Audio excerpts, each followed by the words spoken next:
Hey guys, it's Dennis here with Revog Games, and I'm joined always with. Joshua Weyers, all the way in South Africa eh, at midnight. No, Yeah, hold on, at 1 o'clock in the morning because my power keeps going out. yeah, and then also because we have daylight savings over here, is it like later than usual for you? I think so. It's like it used to be a 9 hour time gap, and now I think it's a 10 hour time gap. Yeah. But yeah, this is our weekly games podcast. We talk about all the news and first impressions and rumors and all that stuff in the gaming world. A lot of stuff to talk about, especially because we were supposed to shoot this last week, but our schedules didn't line up. But now we're here, and actually, kind of a good thing that we waited because our first topic, we were going to talk about just Forza Horizon 5 and the very, very positive reviews it was getting. IGN gave it like a 10 out of 10. I heard like Skill Up gave it a really strong recommend. Just everywhere where I've seen has just been praising about it. And we finally got to play it. I mean, it launched last night for me at midnight, and I got to put a good hour into it. And then, how much have you put into it? Would you say? I well because my power kept going out today. I was able to also my game kept crashing, but I figured out that that was my antivirus getting in the way. Mm-hmm. That'll most likely be patched out in a few days from now. Mm-hmm. It was from what I was able to look up online, the Game Pass version for PC at least was having quite a lot of issues with crashes because it just wasn't corresponding well with other people's antivirus and other Hmm. third-party apps. But after disabling that, game worked perfectly fine for me. I was able to run it at high settings with medium ray tracing, and the game looked great. It's fantastic. Unfortunately, I couldn't play too much of it, like I said, because of my power going out. But I played the intro tutorial. I got to the point where I got to make my own person, which Yeah, I was I did thinking, I that. was like, what? I was so curious. I was like, why? It's a racing game, you know? But then right after I did that, I got thrown into a cutscene, and I was like, oh, okay. Yeah. So there's cutscenes in this. Um, all in all, I would say I really enjoy the game, man. It's I like how you can feel the difference in terrain when you move Mm-hmm. from like road to gravel to water, etc. Um, yeah, I feel like I don't feel the speed in the game, which is unfortunate, but the driving does feel good. Like you feel like you're in Mm-hmm. control of the vehicle, you know? Yeah, I mean, it was surprising to me. I mean, look, I heard all the good reviews and everything. I'll be honest with you. I am not a driving game fan. I was talking to you, Josh, before we shot the podcast, and I said the last real driving game that I actually bought and played was Sega Rally on the Sega Saturn. I That's mean that. crazy, Dennis. Yeah, that's Look, crazy. I've played games that have driving mechanics in it, right? Like Grand Theft Auto or LA Noir. Or, you know what I mean? There's games that I have played that have driving mechanics. One, I'm not good at them, and two, because I'm not good at them, it's just not that fun. So far, though, playing this game was such a surprise because I've never played any of these Forza Horizon games or the Forza Motorsport games, and I was kind of really shocked at how much I enjoyed it. And I think a lot has to do with the fact that it's not like a realistic car game, right? Yeah. I mean, literally, the first thing that happens to you is you're in this like, Parachuting yes, onto like a volcano to yeah. drive down it. And to me, there's like this like fun element to it, right? And the stuff that you were kind of surprised by, like, oh, create your own character. As someone who is, loves these open world RPG games or third person adventure action RPG games, that's right up my alley, right? Create a story for me. I love different locations, and then make this racing. It's not like super realistic, but it has realistic elements, obviously, and you know, it's fun. That's the only thing I can say is for me as a non-driving game fan, it's fun, and I'm looking forward. And it's gorgeous. The game looks absolutely great. I have the same graphics card as you do, the Yeah. RTX 2060, and I ran it at high. I for the most part it was good, but I would get a little slowdown, a little drop frames once in a while. So I kind of made my own custom one that was kind of in between medium and high that I'm going to be playing with. But it looks amazing. You know, the reflections, the lighting, the terrain, the models on the cars. One of the things I like that they did that's actually I don't know if I like it for now. Maybe I'll hate it in the long run. But the cars stay clean. You know what I mean? Like there's a part where you're literally racing through like a sandstorm, and your car is still just perfectly shiny. It's shining straight through it. I mean, like the cars look beautiful, and I suppose the unrealistic part about that is that they're always shiny and gorgeous to look at, and that's not very realistic. But I suppose it's also in a way it's nice to be able to see the car clearly at all points in time looking beautiful, you know? And you can change the perspective. Like there's like 5 or 6 different viewpoints, right? There's a couple. Like there's third person but far away, and there's third person close up, and then there's like steering wheel view, and then there's like windshield view, and then there's like what you call hood view, and so there's just like all these different vantage points to give you different feelings. What was the other thing I was going to say about? Oh, speaking of the non-realistic thing that makes me happy, the rewind button. Yeah, the rewind button. So if you mess up, it gives you a chance to kind of rewind to a point where before you messed up and try it again. They've got markers on where you need to go. So for me as like a kind of novice, not so great driving game player, it's all good stuff for me. So, and I do like this Horizon Festival thing. Like I said, I've never played any of these Horizon games, and just or any of these Forza games, and the feeling I'm getting that it's like they're making it feel like this whole world that you're joining, and to someone who likes these type of things, that just makes it an easier transition, I guess, from what I'm used to playing to this driving game. Yeah, it definitely has. Well, that festive feeling gives it a great sense for the multiplayer, you know, so people can just jump in and out. You don't even have to play the multiplayer necessarily, you know. The replay function is great because you can.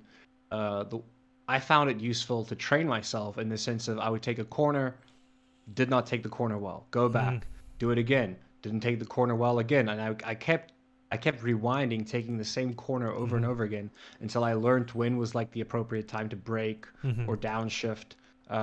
Obviously, you can choose to play in automatic or manual. The game, I think, by default is automatic, but if you wanted to, you could switch it up and play with manual gears, which I'm sure could be fun when you are able to get yourself like a good desk set up with a wheel.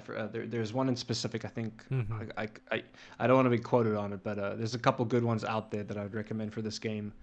But all in all, it's fun. Like it runs pretty smooth, and the reviews are great. That's what I kind of like about it. It also reminds me a bit of like Steep / Riders Republic in the sense of like it's this big open world map, right? And you're just going to be seeing people driving around the whole time, and you can interact with them. So that's pretty cool. Yeah, you know. Also, this is the beauty, and you know, people think I'm getting paid by Microsoft, but I'm not. I mean, I wish I was, but I'm not. The beauty of Game Pass is this is a game I would not buy. Okay, I mean that's just straight up. Because I am not a driving game fan, I am not going to plonk down $60, $70 for a game that I just don't, not that interested in. But I hear all the good reviews.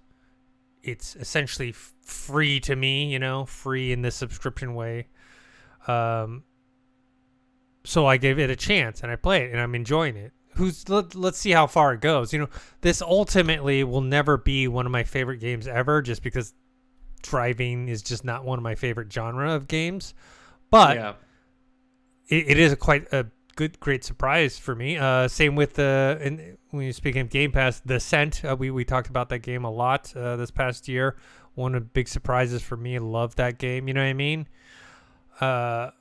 Just these games, Sable, 12 minutes.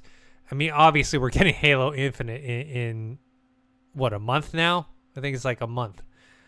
I mean, hell, for me, Age of Empires, the new Age of Empires is amazing. clocked countless hours into that game, just playing like 1v1 with friends or 2v2 online, you know? That's a game I'm interested in playing. I may download and play it sometime. But yeah, it's just they're just killing it in terms of that. There's just I mean, I was gonna mention it later, but I guess now's as good as time as any. They just announced Total War Warhammer 3 is going to be day one exclusive in February next year on Game Pass, which is a fantastic PC game. I'm really excited about that because it's a difficult game to get into. Because it's a full-priced game, it's always been kind of a barrier. There's a difficulty barrier there. It's a $60 game, but if it's on Game Pass, yeah. then I'm not paying that price. Then yes, it's still going to be difficult to get into, but I'm getting into it for the price of $10 a month, whilst playing numerous other games on the system. I mean, the service. Yeah, that's what I'm saying is like there's probably a lot of people like me who aren't into driving games that like, Forza Horizon. Never played the franchise, but hey, let me check it out. And I think I know the other Forza games are on Game Pass, but this is the first Forza game that's like been a day one, right? Yeah. A day one exclusive. So. Well, I don't think Game Pass existed when Horizon 4 came out. Okay. What about motorsports? Because they alternate, don't they? Between I'm the two. Not too sure. Okay. Anyways, I know the last Horizon game I played was when they teamed up with the toy car company Hot Wheels. That was it, and they were doing the Hot Wheels tracks, and it was actually really fun. You must be, speaking of the graphics, you must be super excited for Fable. If you know they're running on this engine. I was gonna say, thank you for reminding me. I completely forgot. Every single time I see how beautiful this world is, I just think to myself, "Oh, Fable! I can't wait for Fable." Like. Just looking at like the trees, the water, the way the terrain kind of interacts with. Looking at the flamingos earlier, and I know the flamingos aren't going to be in Fable, Yeah. but just seeing like like that little bit of wildlife in the game, you know what I mean? It makes me think of Fable and how vibrant and filled that world is going to be. I'm so excited for that. The game has like I think you said it as well. It doesn't look realistic. Like the graphics are great, but it doesn't look realistic. It almost looks hyper realistic or like too like there are like certain points that it's like too good to be true, Yeah, it looks beautiful, but like more beautiful than real life, Yeah, well, and also just the way it plays too, right? Your car flies all over the place. I will say the one thing that annoyed me about the game, and it's a very small gripe, is that it's like your car can smash through trees, can smash through brick walls. But as soon as you hit just a tiny house, you come to a standstill. It's like I don't know how they chose what is allowed to be destructible and not, because it's like you're literally smashing through like brick walls. You shouldn't be. I mean, if you're driving properly, you shouldn't be, but you are. So you have this idea of like, okay, if I smash into something, there's going to be some physics. But what is a little like, I wouldn't say heartbreaking, but like it breaks the immersion when you get into a car crash and your car doesn't crash, it just like stops. Like you hit a certain object and it's a solid object, an object that looks like it may have been able to break, or it doesn't look like your car would just come to a standstill, Now, I mean, considering the game is large and it looks beautiful, there would be no room for like a crashing physics engine anyways. But they I don't know. I feel like they could have at least added like when I crash into things, it just stops. There's no rebound or what I mean, and it's a little unrealistic. Yeah, when you spin out, you don't really spin it. You know what I mean? Like in real life, your car would flip over multiple. You know what I mean? It's very. There's a very. They didn't have to make it realistic, but if they just added a little something that made it like not look flat, if that makes sense. Because when your car crashes, it just like I said, it's immersion breaking. That's the minute it feels like a game to me as soon as I crash, because it's like, okay, I just like there's no way that momentum would just stop like that out of nowhere, Yeah. And looking at it look, I've only like played one or two tracks, and like if you look at the reviews and see like how big the actual world is, there's so many tracks to go to. So many different terrains and locations. Like I said, it's very. They got, for a non-driving genre fan, they really hit all the buttons to get me to play this game, because you're collecting cars and upgrading your cars and customizing your car just like an RPG. You're upgrading this and going to different locations, like it's like an open world I game. hope And they add other vehicles just because dude, of there's how big and so open many world fun it is. vehicles. But I mean, like ATVs and motorcycles. Mm. You know what I mean? Like, just because some of the tracks I was playing in the tutorial in the intro, I was like, oh, this would be so much fun on like an ATV or something. Mm-hmm. You know, like a quad bike or a motorcycle or a dirt bike or something. You know, Yeah. obviously it's not a prior on their priority list because it's a car game. But who knows? Maybe one day in the deep future. Yeah. That was the case with Burnout Paradise. You know, no one ever thought they would add motorcycles to that game, and then like a year or two after its release, they did. Yeah. All right. Let's move on. Hopefully, maybe if we play it some more, we can do like a full-on review later on. Yeah. But that's our first impressions. All very, Well, very hopefully we good. can hop into some multiplayer or something. You know. Yeah. We'll see what the latency is like. Yeah. All right. Let's move on to the next one. Is Elden Ring reveals looks good, about Dennis. 20 minutes of gameplay. Yeah, looks very good. Look, I said this before, and I'll say it again. You know, the graphics are good, but they're not like amazing. You can see kind of the models and the hair and the clothes and stuff are very kind of flat. But really, Yeah. playing this game, But that's the not. world. Yeah, You playing know? this game is not really the point of it. So this gameplay overview was kind of cool, showing you kind of some of the stealth elements, some of the interaction with characters, like making choices and you know how to proceed on a particular level. The co-op, where you can play with someone else together. The horse as well. Yeah, the horse as well. The different bosses. There seem to be a lot of like mini bosses throughout. These like jumping off points, these saving points. I will say this is the first video I've seen that's actually given me a deeper understanding of what to expect from the game. Mhm. You know what I mean? This entire time I was expecting Dark Souls because it's from the guy that made Dark Souls and Yeah. it looks a bit like Dark Souls, you know. So I've been expecting that from the get-go, but after watching the 20-minute like gameplay trailer, it's definitely Dark Souls, but it's like I can tell that it's easier, which is good. And I don't mean the game's going to be easy. I'm just saying it's going to be easier than Dark Souls, and thank God, because that is like, look, if you can play Dark Souls and you're great at the game, good for you. But for a lot of people, that is a barrier. That is a difficulty barrier that they can't cross, or like it might not be rewarding enough for them. You know what I mean? Whereas this game looks like, it looks like there's a learning curve, but it looks like it's a good learning curve. It doesn't look like it's steep. You know, it looks like, I feel like it's going to be a gradual learning curve. The game seems like it'll do a good job of teaching you the mechanics, the core mechanics, and how to work around it. You know,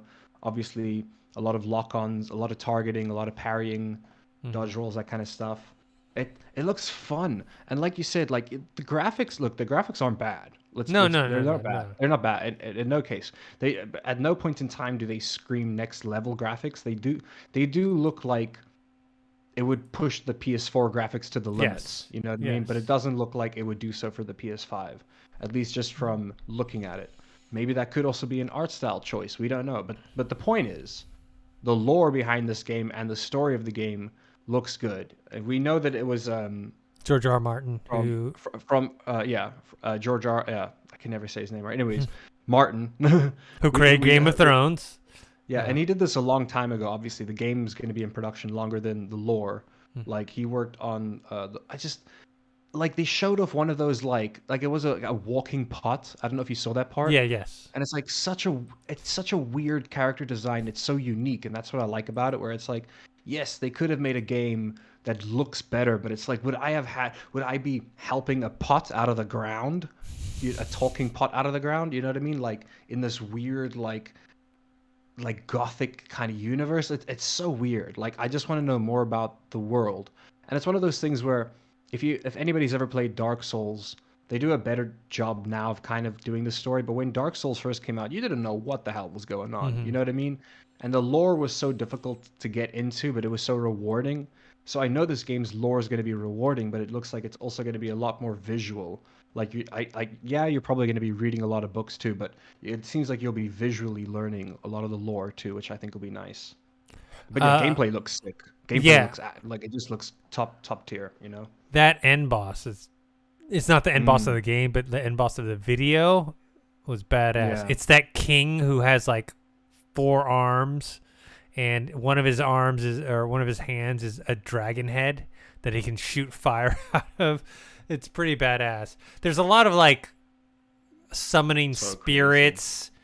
I don't know. I never played Dark Souls, so I don't know if that's like kind of a staple of Dark Souls. But like in this one, there's a lot of summoning spirits and magic and whatnot. And you know, I always heard Dark Souls and also Sekira. Whatchamacallit? What is that game called? Sekiro. Shadows Die Twice. Yes. Like I've always heard those games are like super, super hard. Like how would you Sekiro is a game about parrying, like similar to Dark Souls, but Sekiro is, if you can master the parry in that game, you can master Sekiro, you know? Whereas Dark Souls, I'd say, is more about mastering the dodge roll. But both very similar games in essence. Since I haven't played either one of those, where would you compare something like Ghost of Tsushima in terms of difficulty to that? I'd say, Ghost of Tsushima is still easier than both those Yeah, games. I know that, but like, what's the degree? How much easier is it than Dark Souls or Sekiro?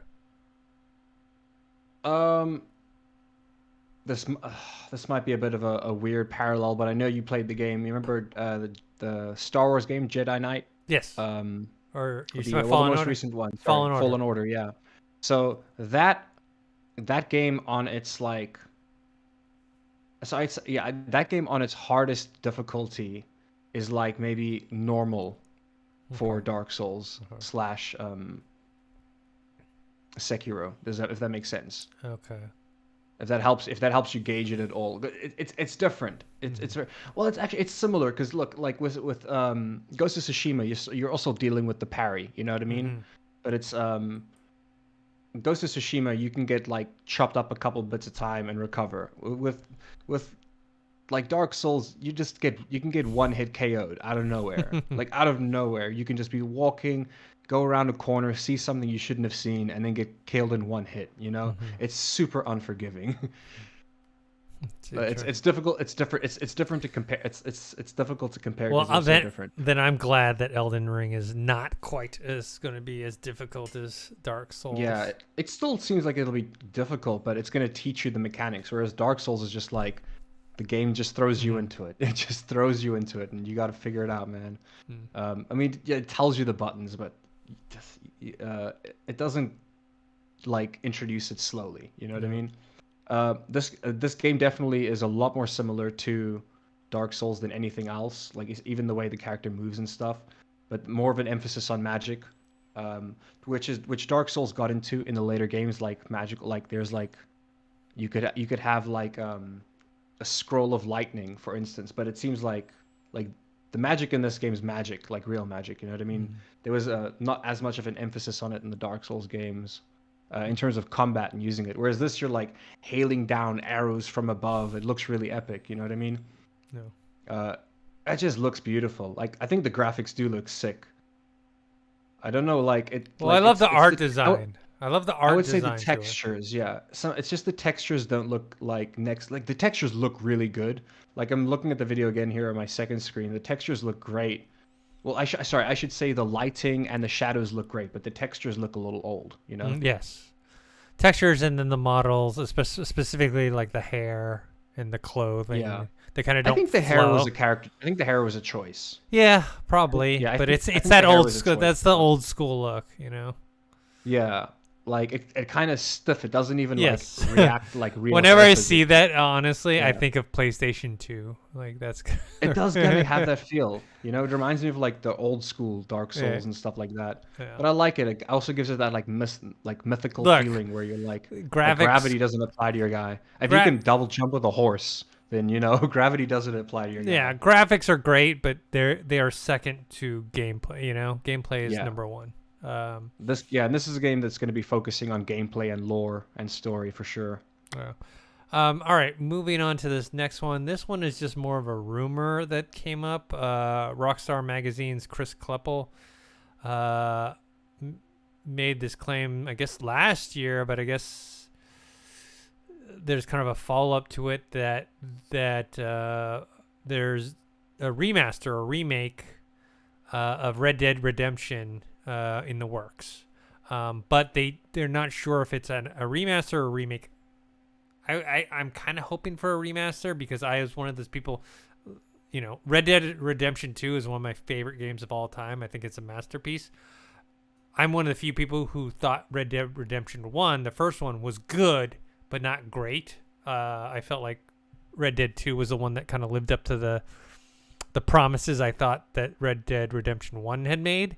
So I would prefer a remaster where that maybe they add some things and change some things and not just, or sorry, I prefer a remake, not a remaster. I'm switching them around. So besides just a graphical enhancement, but like actually adding something and changing gameplay enhancements as well. Yeah. So I'd be excited. I think it'll be a remaster. I think it's just going to be a retexture and a new engine. See, I don't know. I think it's going to be literally like what they're doing to the GTA trilogy. Yeah, I think it's literally going to be that. Where it's going to look a little bit better. But also, fun fact, I never played Red Dead Redemption. I have played Red Dead Revolver. I don't know which one came first. Yeah. But I think Red Dead Revolver was its own thing. I remember it having motion controls, possibly. I don't know if that was just me, though. I think it was on, like, the Wii. And you could... anyways, who knows? But yeah, most likely, I think it'll be like the GTA trilogy, which is coming out or has just come out. I think the game must be out. I don't preload the game last week already. Yeah, I don't think it's out yet, but I think it's close. Yeah, soon. But yeah, remaster, I'm not sure if I'm gonna get it. Remake, I would, but it's still in development. It won't be out for a while. So for somebody like me who never played it, I would get it either way. Okay. And because I've never played it. Speaking of games you've played, I haven't gotten this yet, but we had talked about it before. But you did. I don't know how far you've gotten, but Marvel's Guardians of the Galaxies. Oh yeah. So. Yeah, I did get that. What's your first impression? How far are you in it, and how are you liking it? Not too far because it is it's not okay. I can't say it's linear because it's not, because there are choices you make, but it's pretty linear and it's still pretty and you can take different paths when you're like doing missions, but you're still going to kind of end up in the same place, you know what I mean? So it's still linear in that sense. The story's been fun. I haven't gotten too far in it because I'm playing it with a friend. We're enjoying the story together. I'm kind of probably gonna carry on playing on Friday once she gets here. We've been working through it. It's been really enjoyable. It's not by no means is it a masterpiece. By no means is it a game that I will remember fondly in 5 years from now. But it is fun. The graphics are really good. I'm pretty impressed by it. I was using ray tracing for a bit, but then I turned it off because I was getting some frame rate drops during combat. Yeah, look, gameplay it's not like complex gameplay or I wouldn't even say complex. It doesn't have the most depth, the gameplay and the combat, but it's enough for you to have fun. The story's fun, like the banter between the most important thing is the characters, I think, and the banter between them.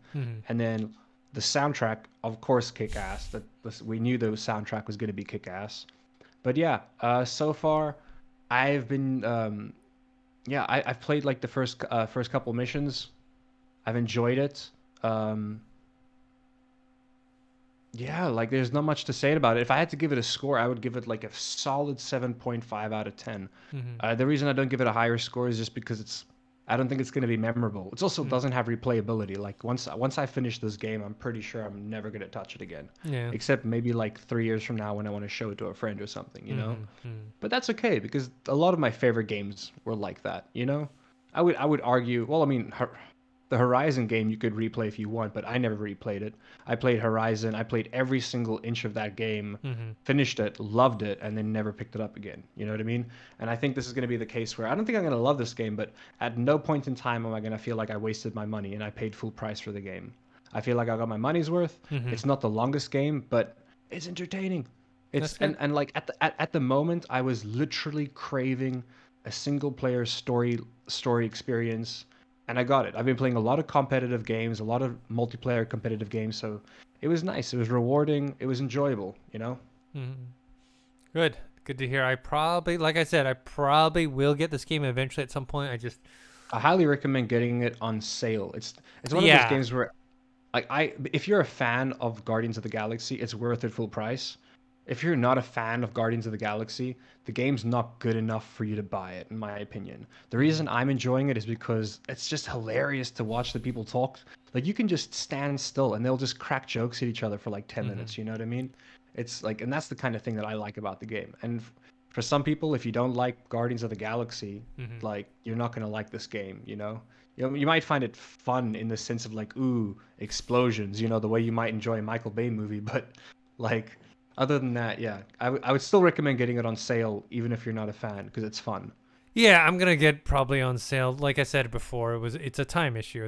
There's so many Do you games think that I it'll can come to play. Game Pass the way that Marvel's did, or I guess that was a different studio, huh? Or Well, it's still under Square Enix. oh, okay, so yeah, It's a different developer, but it's the same publisher. So well, a lot of Square Enix stuff is on Game Pass, so it might be, who knows, might come to Game probably, Pass at yeah, some but point. it'd probably be like a year from now.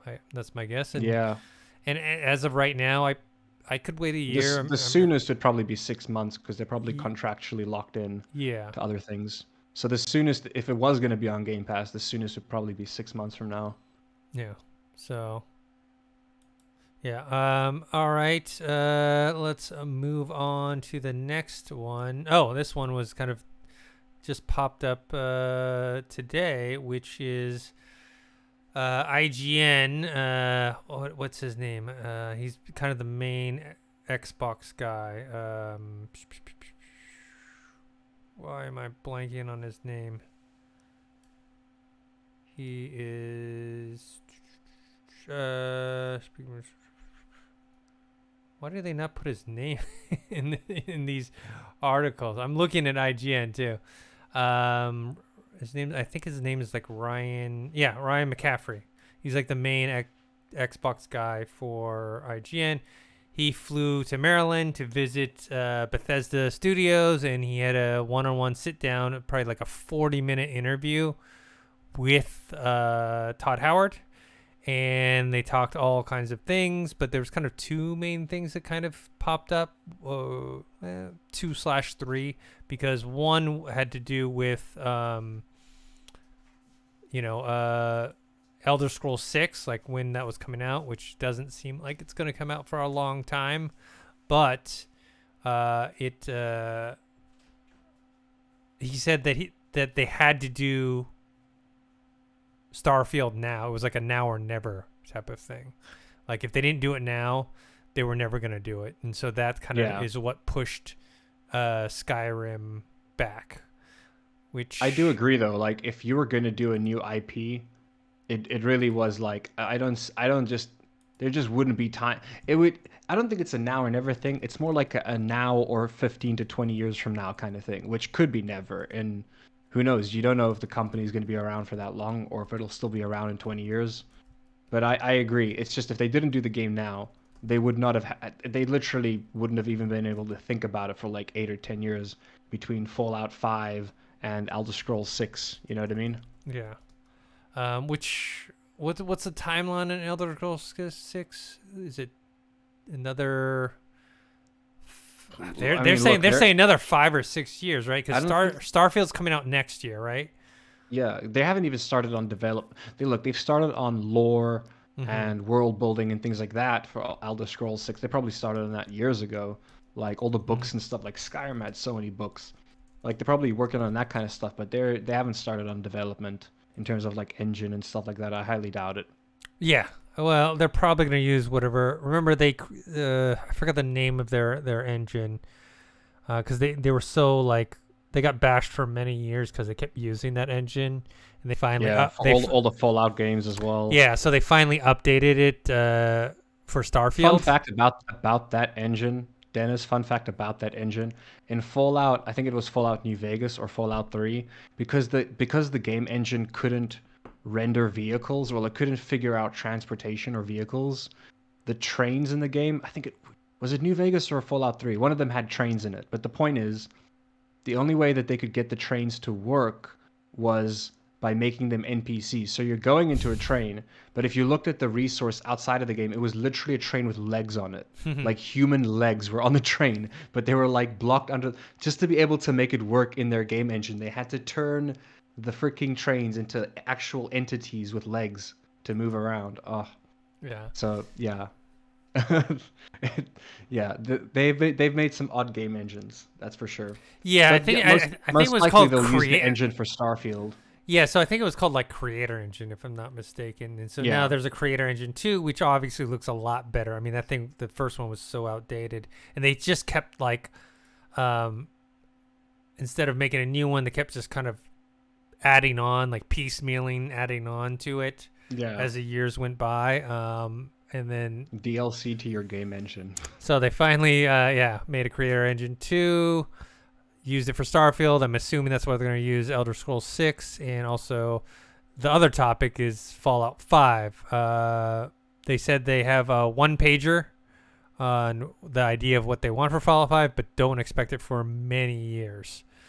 Because remember, if Skyrim isn't coming out until, let's say, 2015, 2016 maybe, then Fallout 5 is even further down the line, which Yeah. kind of with these timelines, because I thought, when Microsoft had bought Bethesda, okay, I knew Starfield was coming, but I thought that, realistically, okay, you have Starfield. One, I thought Starfield was going to come out this year, 2021. I was wrong. It's coming out Yeah. next year, 2022.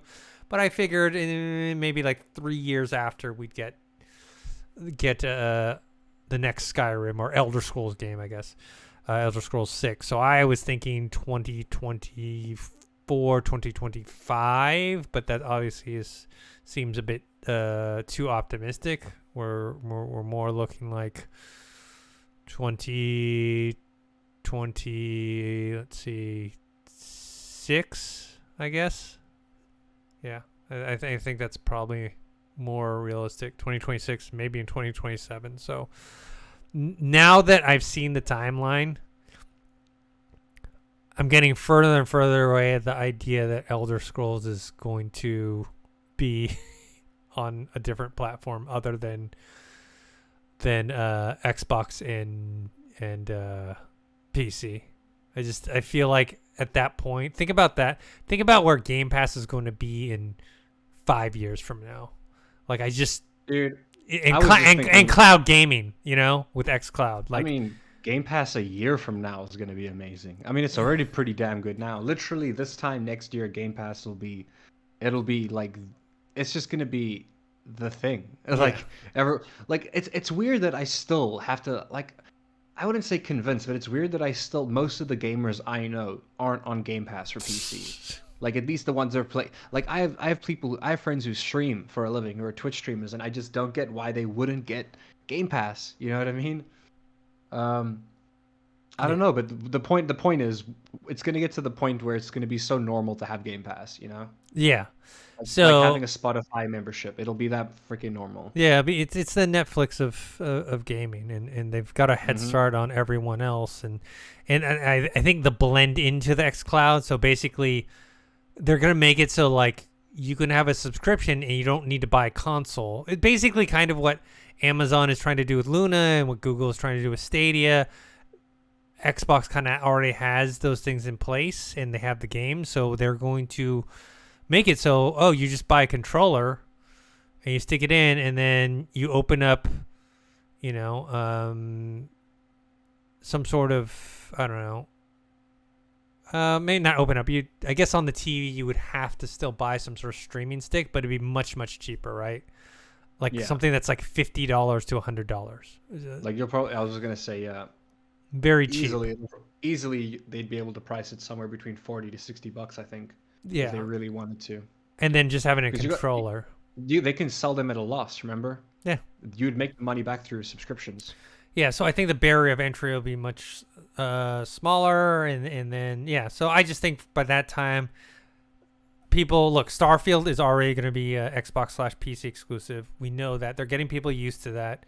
I think by the time 5 years rolls around and Elder Scrolls 6, dude, I wouldn't hold my point is, if you are a PlayStation owner and you love Elder Scrolls and you want to play 6, get a PC or Xbox, because I wouldn't hold your breath that you are going to see the game there. That's just my speculation. I have no facts or anything. I'm just thinking of it from a business perspective. Like, it just doesn't make any sense to put it on a different platform at that point. Yeah.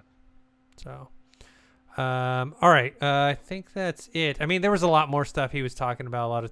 He talked a lot about. I mean, the main reason they kind of did the whole like, we want to talk about Skyrim in the 10th anniversary edition, ha ha ha, and then start, asking questions about Fallout 5 and Elder Scrolls 6 and Starfield and all that. That's kind of what actually happened. But so there's the conversation's good, and then they talk about if you're a Bethesda fan, if you're like all the previous Bethesda games, and there's a lot of questions and history about that in the interview. All right, let's move on to the next one. This one's just a small little teaser poster that the Mass Effect Twitter account put out of this crater with this ship, which is parked kind of next to it with some people coming out. People are speculating that it is reminiscent of the Geth, which were the kind of AI beings that were created by the Quarian. Remember, Legion was a Geth. So people are kind of speculating that it might have something to do with that. It's a cool poster. We don't really know when the game is coming out yet. But yeah, it's nice for them to just like give us little teases here and there. What'd you think? I didn't see it. Okay. Let me send it to you right now. It's nothing that big. I heard about it though, and like it's kind of like teasing the future, a potential sequel, or well, not sequel, but like a continuation. You know what I mean? Yeah, I just messaged. Oh yeah, I do remember seeing this actually. Yeah. Hold on, I'm gonna. It almost looks like a movie trail, like a movie poster. There we go. Yeah. It looks a lot like a movie poster. Cool. That is cool though, yeah. Well, I mean, look, the remaster was well received. Yeah. Yeah. Wonder if that will come on Game Pass. I guess it eventually come out on Game Pass because, or at least Game Pass EA. Ultimate, right? Because of EA Play. So. Yeah, I mean, yeah, well, I mean, I don't know. I think does EA Play Ultimate include? Game Pass Ultimate includes EA Play. But I don't think it necessarily includes EA Play Plus, which is like their full catalog. Like, for instance, you can play the Mass Effect games on Game Pass through EA Play, but you can't play the remaster. Not yet, at least. Like, you can play the previous games of FIFA, but you can't play the latest one. Yeah. I mean, UFC 4 finally... But eventually, yes, it will eventually move to EA Play. It'll move from EA Play Plus to EA Play. Yeah. Not anytime soon, though, I think. Yeah. All right, let's move on to the next thing. This is a small thing, but perhaps will become bigger in the future, which is Netflix's gaming service is now available in the US. So if you are a Netflix subscriber and you've got an Apple or Android phone or tablet, you can access these. I mean, these are all mobile type games. We had talked about before that they had bought an acquaintance of mine's company. Why am I blanking? Is it Night School Studios? The people who made Oxenfree. They had bought them, and that's like the perfect type of game for like an iPad or whatnot. Mobile gaming, because it's not super intensive, graphic intensive, but it's also Night School Studio. So yeah, that's another. This seems like they mainly led with the fact that they've got the Stranger Things games, that they have the Stranger Things the game, or I think it's known as Stranger Things 1984, Stranger Things 3 the game. I think a couple other games that they have listed is Shooting Hoops, Teeter Up, Card Blast. So yeah, it'll be. I mean, it's going to be interesting to see what it brings in the future. I don't think it's going to be like I don't think people are going to be using it right away. You know what I mean? It's not like everyone's going to be jumping to this right off the bat. You know? Yeah, I mean the thing is, it's like the whole Game Pass thing in the sense of it's already free. Like you're not paying an extra for it, so it's free already to you. So for me, I tried out the Stranger Things 3 game. Yeah, that was kind of fun. Yeah. So it's like for me, right? I'm not paying anything extra. I might as well just try it out, check out what they have, and fool around with it. Like I said, I am not the core audience for this because I am not a mobile gamer. That's why the Switch, while has a lot of cool games, and I know it's not only mobile, but like that aspect of it doesn't excite me like it excites other people. Maybe when I was younger and there was a lot of time that I could do it and run around, but nowadays it's like if I'm not sitting in front of in my computer gaming or my TV at home, I'm not gaming. That's just it. I don't have enough time to be able to play it. So I will go check it out, but very unlikely that I will be like a major user of this service. More likely what would happen is what they're doing with xCloud in the sense of where now I can play xCloud gaming with Game Pass games, and that being a thing where like, okay, I can bring my tablet to, I don't know, to a place that I don't have my computer or TV, and play. So and then play with your Xbox controller. Yeah. So that's kind of more of what my mobile gaming experience would be like. So yeah. So I think it's one of those things where mobile gaming should be in the case of like you said with xCloud or Nintendo Switch. The games that work best on mobile are usually idle games, or games that are meant to be played in like increments of like an hour a day. You know what I mean? Those tend to work best on mobile. You can tell just from looking at the App Store and what's making the most money. We played that 12 minutes game earlier a few months ago. That's perfect as a mobile game. So things like that. That I'd be interested in playing mobile, something like that. All right, let's move on. This one I just kind of threw in there just because it seems like China is kind of coming up on this. They're like, this caught me by surprise. I'll be honest. This looks beautiful and fun. It's these kind of almost AAA quality type games that we're getting out of China, but they're just from studios we haven't really expected these games from. This is Honor of Kings World, which is a MOBA for game. Mobile. Yes, a mobile MOBA, which I play. Which is funny. I played a lot of mobile MOBAs, and I've never heard of this one before. Like I'd heard of Legends and Heroes, but not Honor. I've never heard. I think I've heard of Honor. Who knows? Maybe it's just not available in my country or something. But yeah, it has what they said 100 million daily users. Yeah. 100 million daily. One of the biggest gamers in the world. Yeah.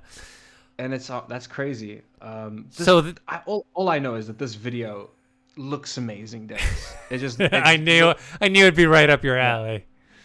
But it makes me worried where it's like it looks like one of those trailers you see for like a mobile game on your phone where it's like, look at this amazing world, and then you download the game and it has nothing to do with what you watched.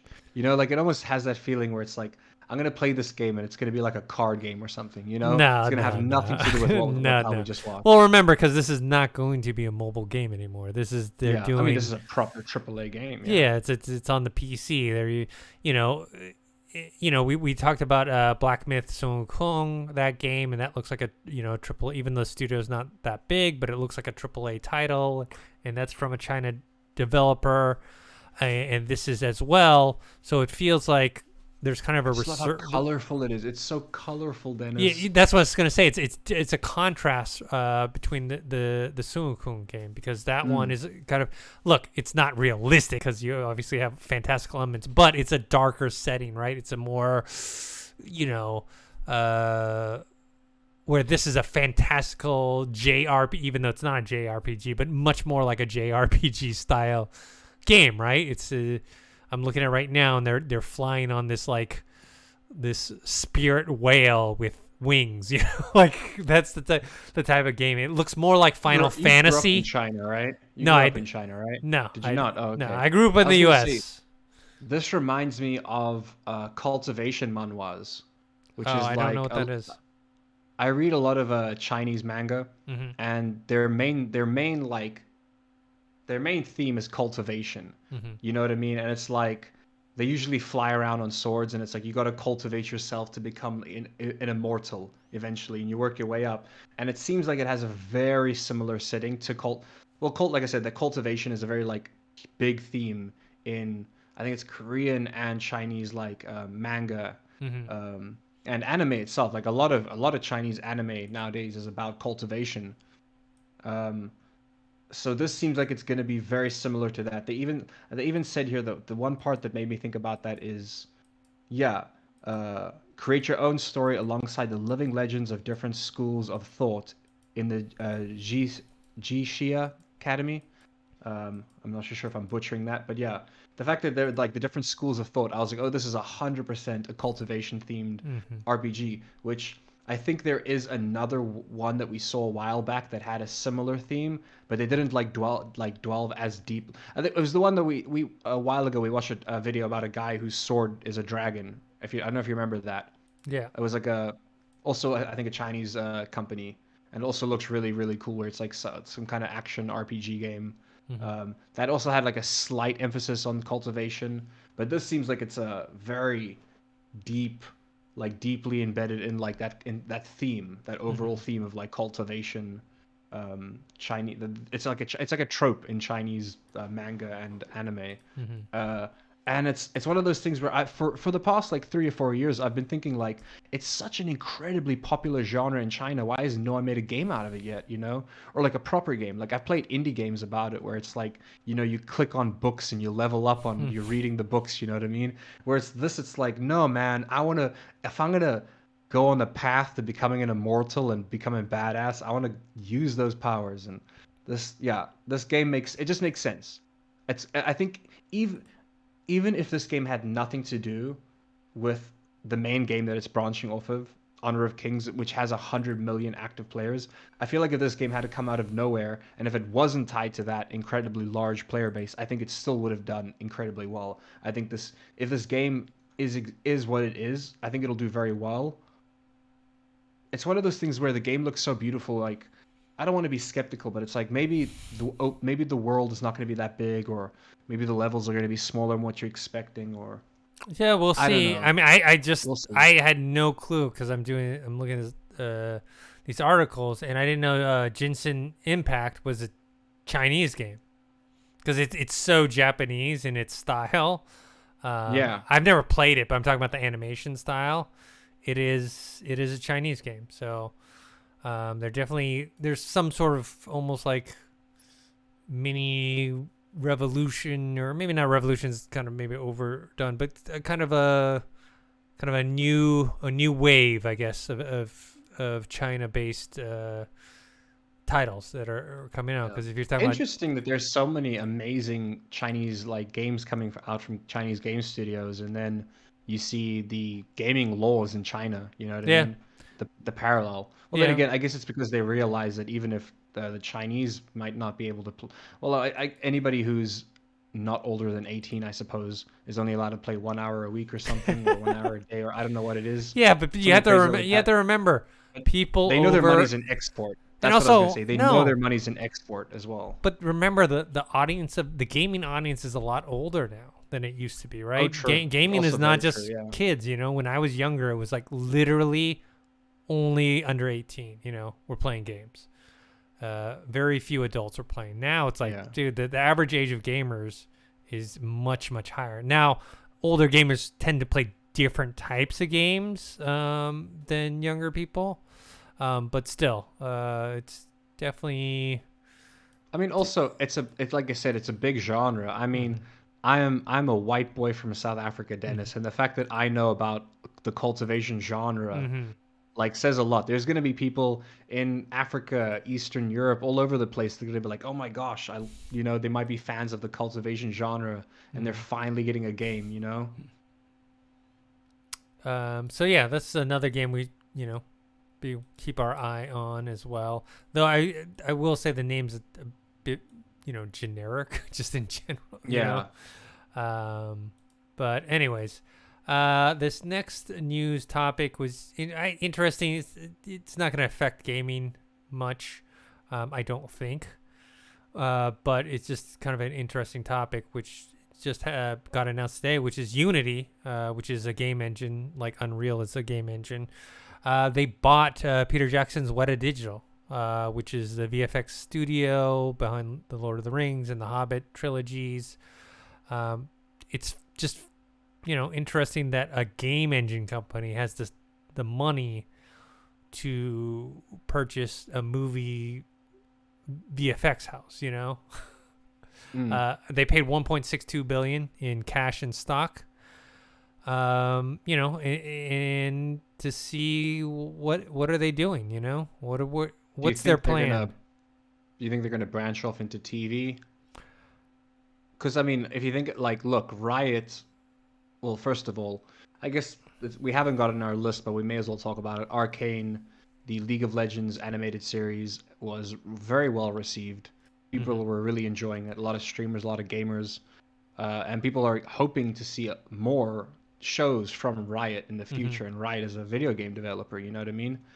So I don't know. Maybe they're thinking of the same thing. Like maybe they're thinking, hey, let's delve into the animation world or into the series but world, But it's interesting. They're coming from, instead of a content production or creation, it's more from as a service, right? VFX. Yeah. Because Weta is a VFX service house. They're not. Yes, they're creating the visual effects, but they're not. You know what I mean? Weta's not creating. They're not producing Lord of the Rings, right?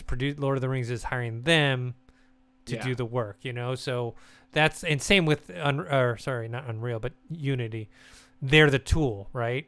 Unity is the tool. So I don't know. Maybe Unity is going to get some of the technology that they have and integrate that into Unity. Maybe they felt that.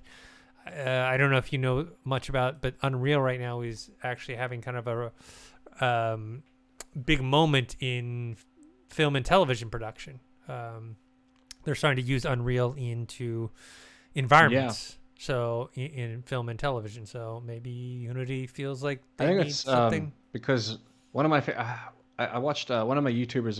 I'm English. Wow, talking too fast there. One of the YouTubers I'm subscribed to. He did a feature-length movie in Unreal Engine. He did the entire thing in his house. Like he just green screened his garage, parts of his room, and I believe he did pretty much the entire feature movie in Unreal, and it looked like Star Wars level quality.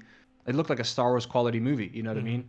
So clearly, he applied it. You know, he applied that that theory, and it worked out. And then I think a lot of people in the film industry saw that and said, yeah, this is good. This will work, especially with the newest engine.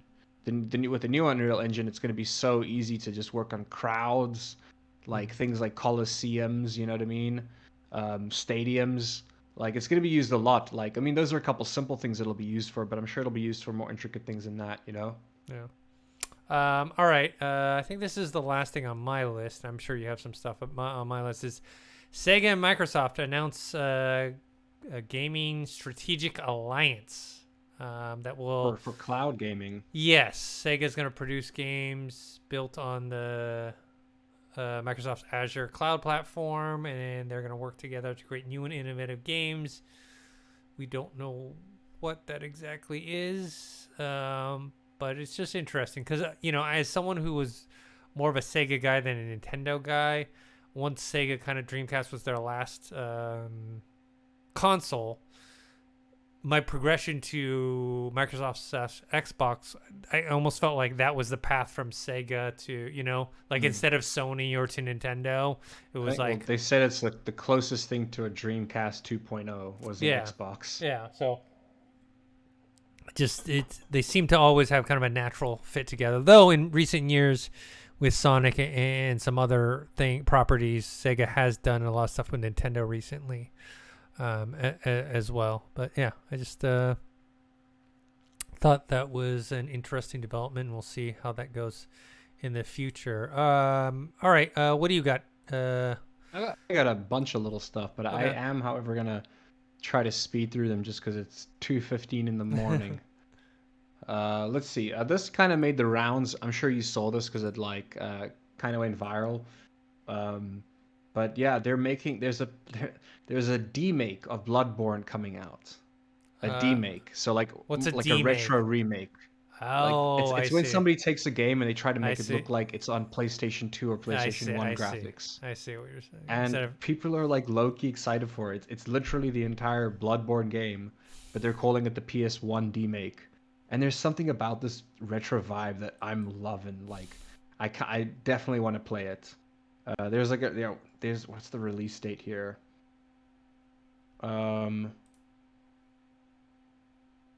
what was it? It's funny because this whole game came out of a joke from 2015 where they made like viral pictures, like screenshots, and then people were like, we'd actually play it. Hold on, let me skip to the end here so I can see the release trailer. It's coming out 2022. mm-hmm. Uh, first of January 2022. I think because it's literally engineered for the PlayStation 1, I think you have to have a PlayStation 1 emulator to play it, which is hilarious. Mm-hmm. Like I don't know how they're gonna make money off of this. It's got to be like free, you know what I mean? Because Yeah. you Yeah. can't really charge for that. No, you Uh, cannot. but it looks interesting. People are excited about it. It made the rounds. And this was very recent. Like yesterday, this new game popped up, which looks very interesting. It's a Dark Souls game. Actually, for me, it looks more like Bloodborne, but Bloodborne is also a Dark Souls type game. Yeah. But it's Pinocchio. Yeah, I saw something about Yeah, that. Lies of P. Yeah, that it was taking that kind of story and then Mm. and turning it into that type of atmosphere. And I saw they had like a concept art or whatever. I don't know if it's a concept art or a screenshot, and it looked very dark and disturbing. Oh yeah, it is very dark and disturbing. It seems like it's from a South Korean developer. Hmm. Seems like it's going to be coming out on PlayStation, Xbox, and PC in 2023. So still a while away, obviously. But wow, what an like obscure and dark looking game. You know, it doesn't look scary, but it's just so like there's something like uneasy about it. You know, Hmm.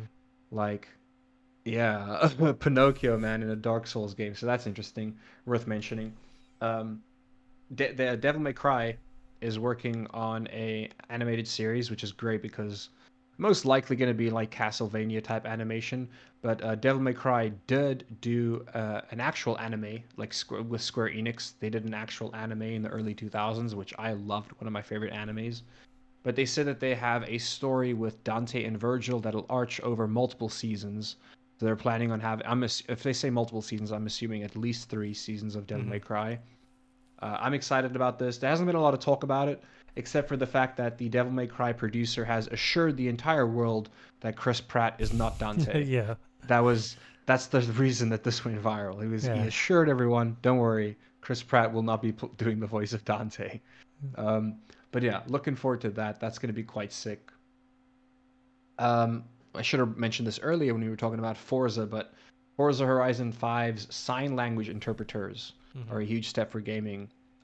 Yeah, this is the only game I know of that has sign language interpreters. Mm. Like there's like a sign language interpreter on screen for you doing the sign. Like that's really cool. Like that's super inclusive, you know? And Yeah, I like that. Yeah. Microsoft has really moved towards this accessibility. Like you see it with Mm. their controllers and whatnot. You even see like in the game when you are designing your character, you can wear prosthetics if you Yeah, want. that's the cool. Oh yeah, we forgot to mention that. You can wear prosthetics. They're all about accessibility. And what's fair and like it makes sense too because you don't need hearing to be able to play a racing game. You know, you can feel it in the controller. Like it's unfortunate that this game is not going to be on Sony because I feel like it would have been amazing with haptic feedback, you know, with the triggers and stuff. It really would have been next level with this game. Uh but yeah, I'd say that's breaking boundaries. Look, there are very few games where you actually could include this because it would Hmm. be taking up too much or be distracting.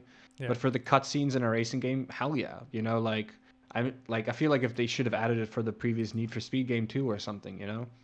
Um, maybe even for RPGs, you know, like especially like choice-based RPGs, you know, that could Mm-hmm. work out quite well. And then this is something I've actually been talking about for a while, which blew up, which is Crab Game, which is a free-to-play version of Squid Game on Steam. I downloaded it for shits and giggles. It's actually low-key fun. It's like someone took the idea of Fall Guys. Wow, Free Guys. Fall Guys are just a bunch of Ryan Reynolds running around. Mm-hmm. No, Fall Guys. It's like someone took the idea of that, but then they modeled the people after Squid Game characters, and everyone has voice chat. So you can just walk up to someone and talk to them, which unfortunately means that every lobby you join is the most racist, homophobic, sexist place in the world. That is unfortunate, but the game's fun. So if you can get Yeah. like you can make a private lobby and get like 20 or 40 friends together, which is a lot of people, but like if everybody gets a friend, you guys can like make a safe lobby where no one's rude to each other and you just play Squid Game and it's actually kind of fun and it's free. Like and it's blowing up all over Twitch. They keep playing it.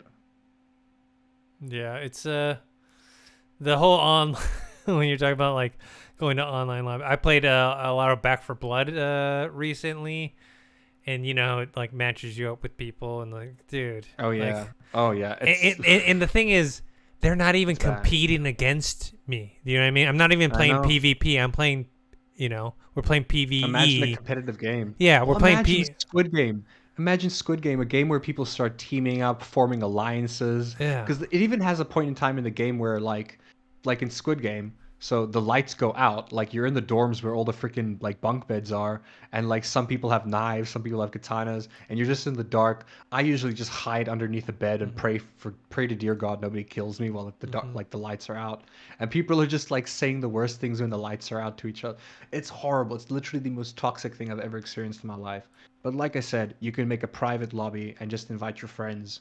Even if it's just 10 people, you can have fun, but the more the merrier, you know what I mean? Hmm. If you can get like 40 people, you know, like if I was in school right now, I would like get all my classmates to come play crab game with me.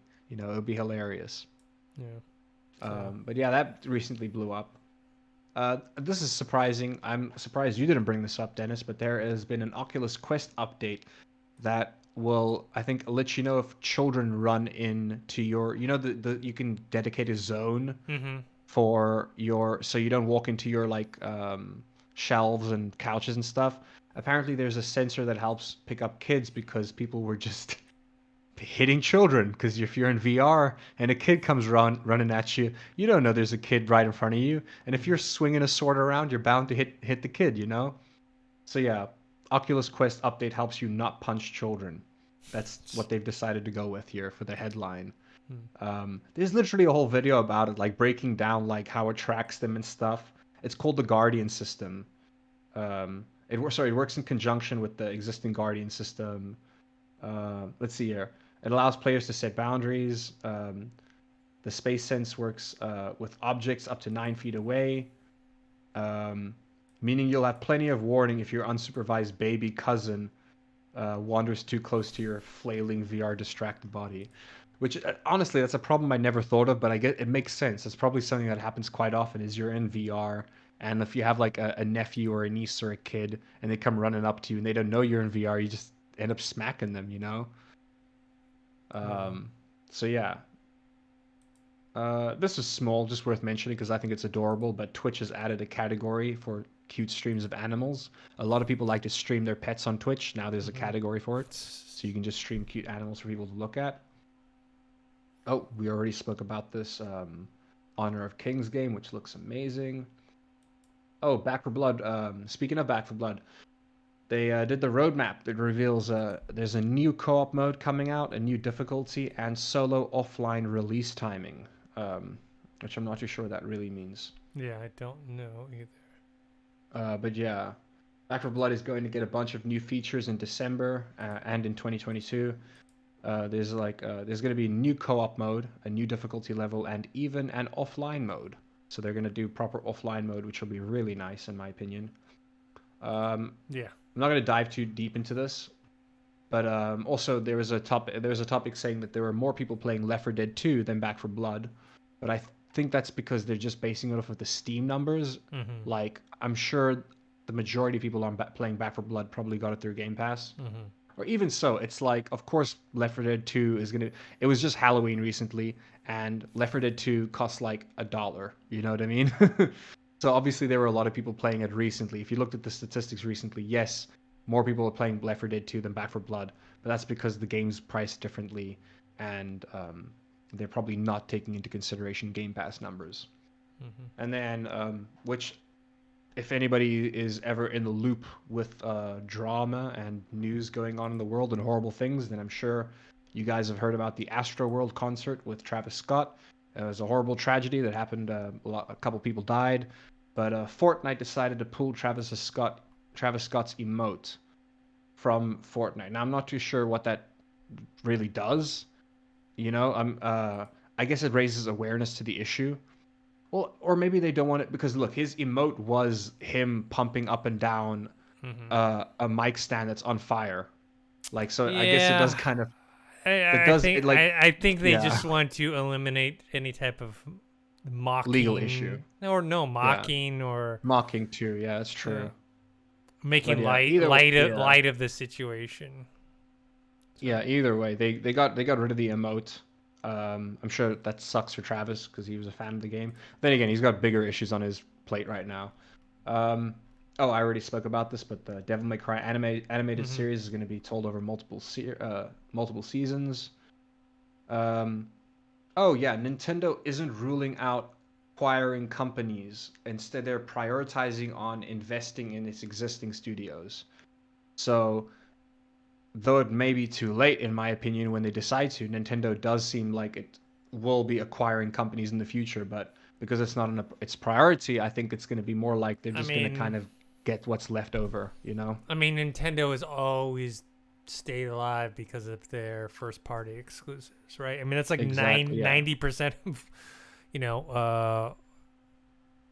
why Nintendo is, profitable and still versus like what happened with Sega. Sega just, they did have some first party stuff that was good, but it wasn't to that level of dedicated fans that like Nintendo has with Mario and Zelda and all the Mario offshoots. Yeah. Pokemon Nintendo is and still killing it. Yeah. Yeah. Like just off of Mario and Pokemon alone, they're killing it. I know Sega had a lot of franchises that just kind of like are beloved, but they're not hard. There's not enough, you know what I mean? Like they didn't push it. Yeah, you know? They also let a lot of IP die. I mean, remember they used to have some exactly. They had a lot of IP die. Daytona 500 was a racing game. When we talked about racing games earlier today, like a game that I played, like Daytona 500. I mentioned Sega Rally. They had, Golden Axe. They had, they had a lot of those type of Golden IPs. Axe, man, what a great game! But they just let those things, Streets of Rage. There's just a lot of these things just ended up kind of going. You know what? That's nowhere. The saddest thing is Streets of Rage has had so many spiritual successors that have done financially well, that it just goes to show that if they did have to continue with Streets of Rage, it would have kept making money. You know? I mean, they had a recent one. Was it 4? Streets of Rage 4? That was kind of the animated style or whatever. But yeah, they just have a lot of these name brand properties that they kind of let wither away, where Nintendo kind of really put their full force of energy behind their stuff. I mean, Legend of Zelda is still, considered a top tier AAA title, and some people. This was the news that this was based upon, which makes sense to me. I didn't even know that this was a third-party developer, but Luigi's Mansion 3. Apparently, the developer was not Nintendo, so Nintendo is going to acquire that studio, which makes sense. The game did really well. Yeah, why not? But yeah, that is the last little bit of news I have. The last thing I have here I already spoke about, which is that Total War Warhammer 3, the release date was announced, and it's coming to Game Pass on day 1. That's February 17th, 2022. It's the day before my birthday, so I'm literally going to be playing this on my birthday. Looking forward to that. Nice. But that is all the news I've got for us this week. Cool. I mentioned before I was playing. Let's just talk quickly about what we've been playing. Obviously, last night, Forza Horizon 5. I'm probably going to play more of that. Played a lot of Back 4 Blood this past week. I'm almost done with the game. I think I'm like halfway through Act 3. So it's like 4 or 5 more levels and I should be done. And then Forgotten City I've been playing, which is on Game Pass. I have not gotten to that yet. What's interesting is it used to be a Skyrim mod, and then they basically rebuilt it from scratch in Unreal. But I mean, it looked great. Yeah, I mean the graphics look a lot better, but the way that the game is, it still looks like it's using even though it's not using the creator engine, but it has the whole Bethesda look of, oh, okay, when you talk to someone, then their head comes here, and then here's the options to, you know what I mean? It just it has like that feel to it. Interface, the interface as well. Yeah. So. Yeah. All right. I mean, I've been playing the Guardians of the Galaxy game because I just bought it recently. Also been playing Forza Horizon. Not been playing much of it. I want to hopefully play more of that game tomorrow. Been playing Valorant as usual because it's one of those games where if I stop playing it, my aim will go away, so I need to keep playing it.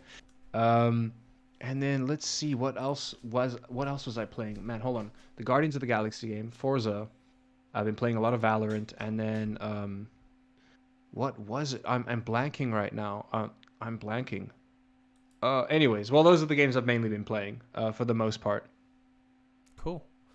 All right, guys. That's gonna be it for us here at Revog Games. You can post your comments below if you're watching the YouTube channel or if you're listening to the podcast. You can hit us up on Twitter. That's at Revog Games. Subscribe to youtube.com/Revog. You can find me on Twitter at ThinkHero or Instagram Dennis.tzng. Josh, where can people find you? You guys can find me on Twitch at I believe the link will be in the description as well, but that's twitch.tv/It's Thespis. And I'm actually going to be joining YouTube soon because I just found out recently that I can cross stream. So I'll look out for me in the comment section. You guys might find me in the comment section of this video or our next video. Cool. So if you guys have any questions, I'll be sure to answer them down below as well. All right. Until next time, we'll see you guys later. See you later.